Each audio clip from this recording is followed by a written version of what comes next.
আসসালামাইকুম সম্মানিত ভিউয়ার্সগণ, আজকে আমি একটা দুর্দান্ত আমলের কথা বলবো। এটা আল্লাহর একটা শিফা নাম। যারা নানা সমস্যায় জর্জরিত আছেন, সমস্যা তো আমাদের লেগেই থাকে। তো তার মধ্যে কিছু সমস্যা আছে, যেমন সংসারে আয় বরকত নেই, রুজি রোজগার নেই, শত্রু লেগেই আছে, আপনার জীবনে অভাব অনটন যায় না।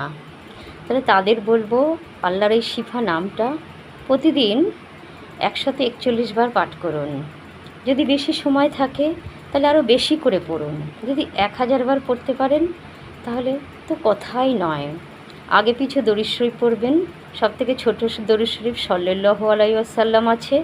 এছাড়াও বড় দরুদ শরীফ দরুদে ইব্রাহিম পাঠ করুন 11 বার। তারপর এটি আপনার যত খুশি ইচ্ছা, কম করে 100 বার আপনাকে পড়তেই হবে।